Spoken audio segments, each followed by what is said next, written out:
Hola a todos, bienvenidos a esta primera clase de aplicación práctica. En en esta primera clase vamos a estar cubriendo el primer capítulo del libro, es decir, algo muy breve, y me gustaría empezar con la historia que cuenta. Dice, había una vez un sabio de un pueblo que tenía fama de conocer todas las respuestas. Las personas acudían a él con preguntas sobre el destino, la verdad y el significado de la vida. Un día, un joven viajero llegó y le preguntó, ¿cuál es la verdad absoluta? El sabio le respondió con seguridad, la verdad absoluta es que el mundo es estático y el conocimiento ya ha alcanzado su punto máximo. El viajero escéptico partió en busca de más respuestas. Conoció a científicos, filósofos y exploradores que le mostraron que el conocimiento siempre cambia. Años después regresó y encontró al sabio en la misma postura, repitiendo las mismas respuestas. Mientras tanto, el viajero había aprendido que la verdadera sabiduría no está en aferrarse a una sola verdad, sino en cuestionar, explorar y evolucionar con el tiempo. En esta historia, lo primero que quiero mencionar que resalta es el hecho de que el viajero, cuando regresa con el sabio, no sé si para preguntarle de nuevo o para ver si había cambiado, lo que es muy interesante en este caso es que el sabio no ha cambiado de postura, perdón. Quiere decir que entra en algo que se conoce como el pensamiento dogmático. Es decir, el pensamiento dogmático es yo sé que esto es tal cual y básicamente, como dice, es estático, no cambia este tipo de pensamiento. Entonces, para iniciar, debemos saber que el pensamiento dogmático estático muchas veces es el pensamiento científico que muchas personas llegan a mencionar en la vida cotidianamente. Y de hecho, de esto nos habla el primer capítulo. El primer capítulo dice, lo científico o hacer ciencia, que viene siendo lo mismo, hacer ciencia no es, no es algo fijo. Es decir, no está estable, sino que no, bueno, aquí también menciono, no es resolver, hacer ciencia o lo científico no es algo fijo, sino buscar, explorar, justamente como nos cuenta este primer capítulo, digo, sí, el primer capítulo y nuestra historia, ¿no? Entonces, la postura que muchas personas toman en el día al día es, es como la del sabio, es yo tengo suficiente tecnología, recursos, la humanidad tiene suficiente experiencia, cultura y historia, y ya con esto pensamos que basta, que es suficiente, que ya con esto podemos seguir avanzando, progresando, madurando, evolucionando, creciendo, aprendiendo, y en parte sí. Pero también aquí nos habla de este hecho que es el ciclo de la vida. El ciclo de la vida eh, básicamente se divide por etapas y hay dos etapas muy grandes. Una etapa es la etapa de crisis y la otra etapa es la etapa de la estabilidad. Entonces, aquí me gustaría resaltar que no todo tiene que ser crisis y no todo tiene que ser estabilidad. Más bien, yo lo que menciono aquí es esta idea de mini crisis y mini estabilidad. Y con esto me refiero a transición.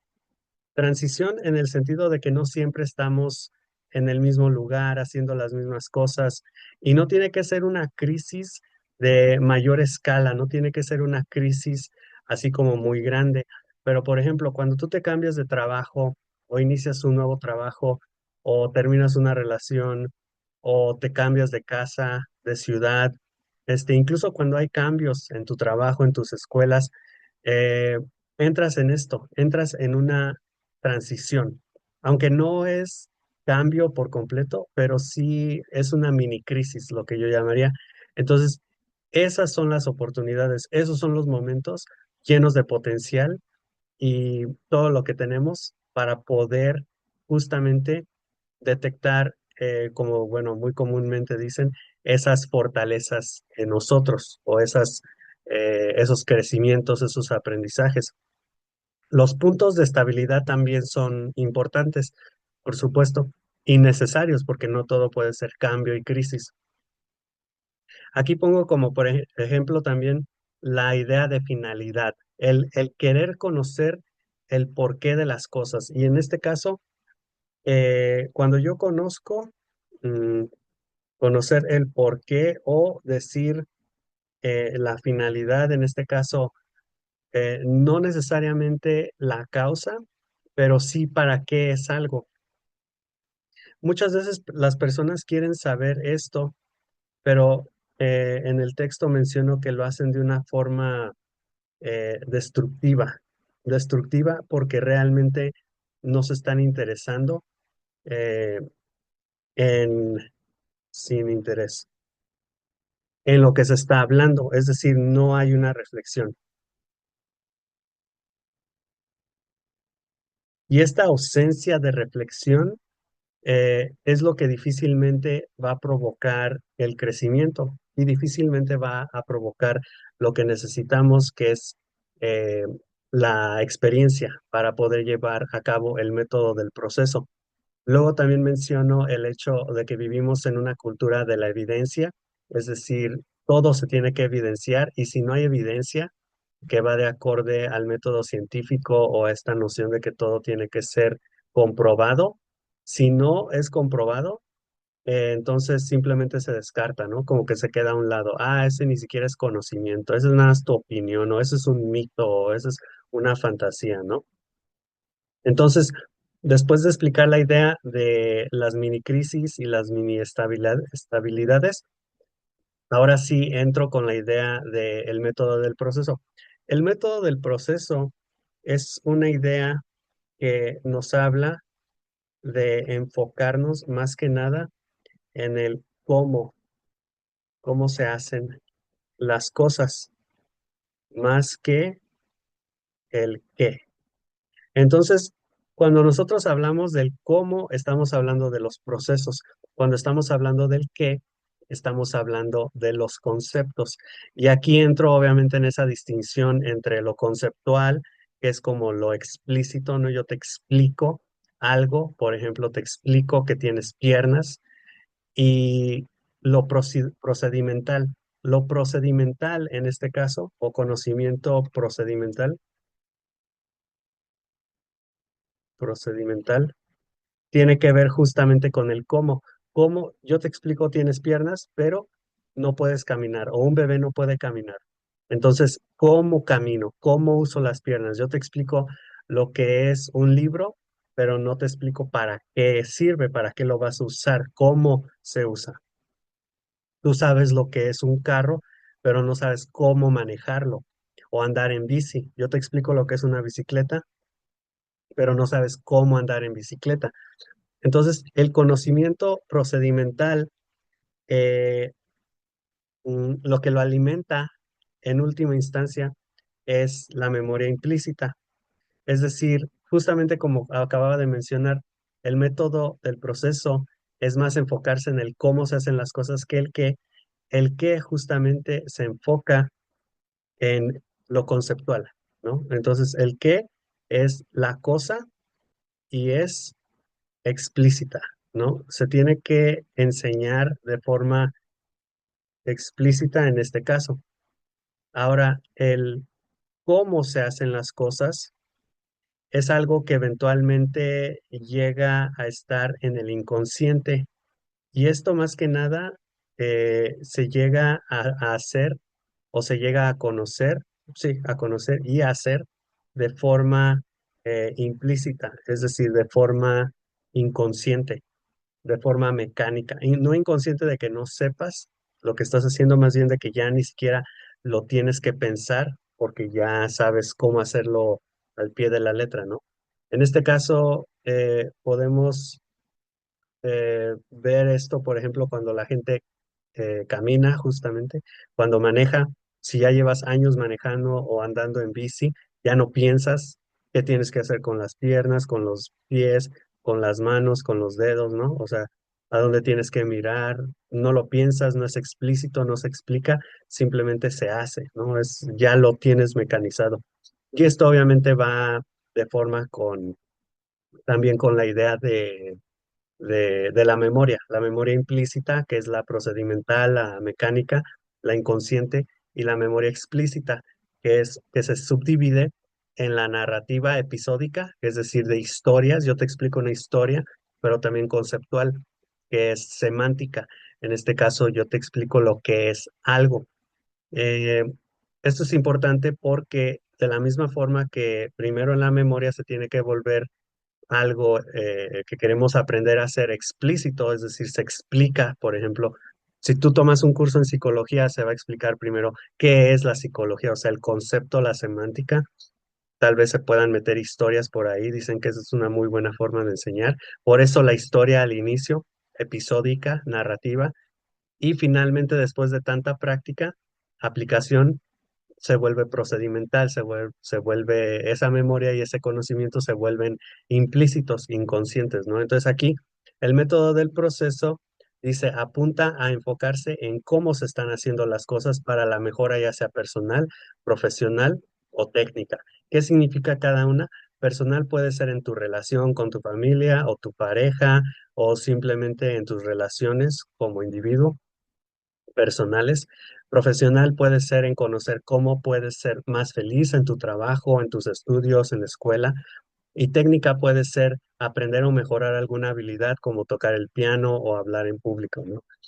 En este caso, estas ideas vienen del concepto de finalidad, que muchas personas, como estaba mencionando, se enfocan en conocer el porqué, en la finalidad. O sea, como que, ¿sabes qué? Yo no quiero pensar mucho, yo no quiero que me estés hablando de esto, de lo otro, es muy complicado. Simplemente dime la finalidad, ¿para qué sirve?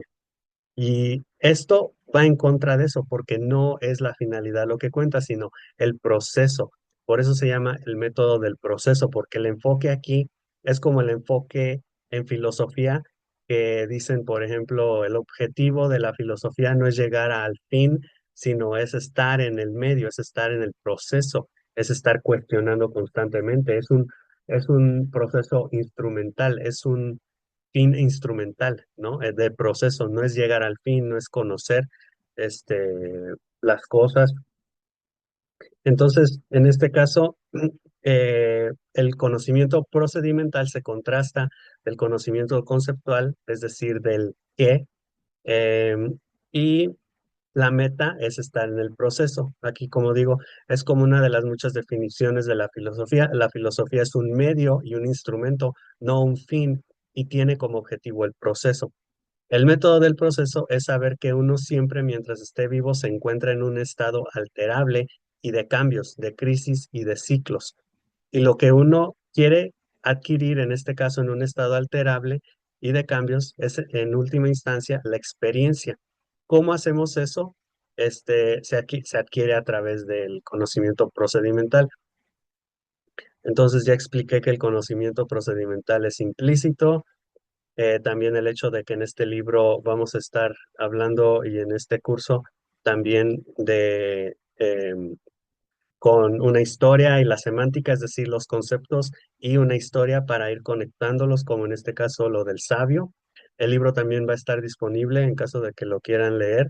Y eh, aquí, bueno, ya para ir terminando, también menciono cómo no controlamos lo implícito ni el inconsciente. Entonces, algo muy importante que tenemos que recordar es que primero tenemos que dejar ir o perder el control.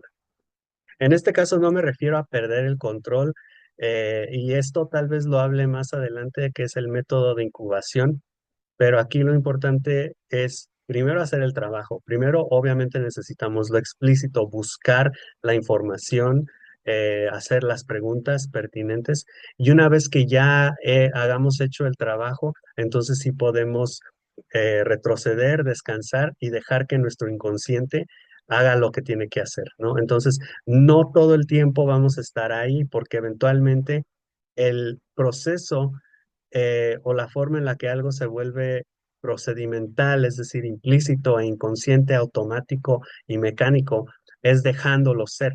¿no? Es practicando, obviamente, pero dejándolo ser. Y ya eventualmente ahí es lo que Carl Jung luego dice, sale esa individualidad, ¿no?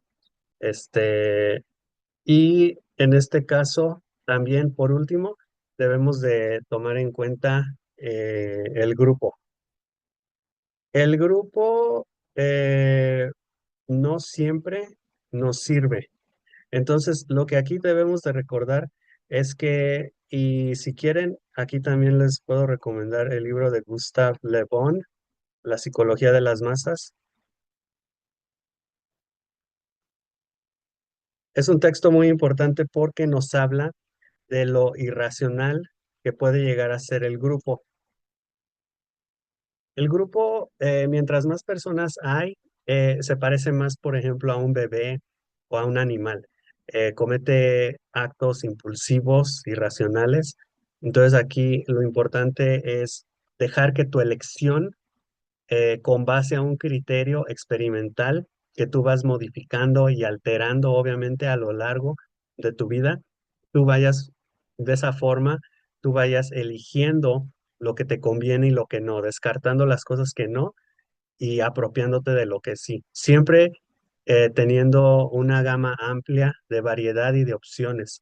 No te cases con una idea, no te cases con una identidad, no perteneces a un grupo. Es como lo que dijo Alejandro Jodorowsky una vez de la nacionalidad, ¿no? Yo soy tal nacionalidad, no olvídate. Yo vengo de este grupo, no olvídate. Yo vengo de esta familia, no olvídate.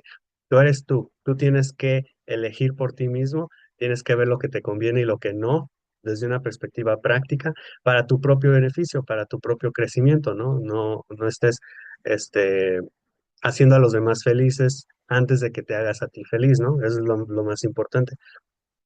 Y finalmente, pues hablo de esta idea de por qué mucha gente se deja llevar por la corriente, por comodidad, por flojera, por no querer pensar, pero en muchas ocasiones esto nos lleva a la discriminación.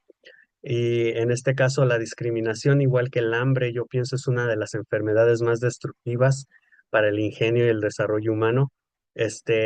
Y la discriminación en este caso sucede por lo que explica Gustave Le Bon en la psicología de las masas, ¿no? Yo estoy con un grupo y ahora somos nosotros contra ustedes, contra ellos, ¿no? Porque yo soy de este lado y tú del otro, te odio, ¿no? Romeo y Julieta, ese conflicto humano que siempre ahí está. Este, y en este caso, pues sí, simplemente saber que no le debes lealtad a nadie, tu identidad puede cambiar, eres un ser humano alterable, siempre estás cambiando y negarlo es ser como ese sabio que pues, como muchos sabemos, hay muchas personas así que dicen, pues sí, yo soy un sabio, yo ya sé lo que es la vida, a mí nadie me va a explicar, yo ya no tengo nada que aprender este, y pues ser así, pues ahí vas a seguir en ese mismo lugar, haciendo lo mismo y pensando lo mismo, ¿no? Ahora, ejemplos comunes del método del proceso en la vida cotidiana puede ser aprender a tocar un instrumento, trabajar en una empresa, hacer ejercicio, conducir un vehículo y actividades prácticas para aplicar el método del proceso pueden ser llevar un diario de procesos, practicar la autoevaluación, aprender una nueva habilidad desde cero, por ejemplo, como un idioma, y el ejercicio de aceptación del cambio, saber que es parte de nuestra vida. Entonces, hasta aquí el video, espero que les haya gustado y nos vemos para la clase número 2. Hasta luego.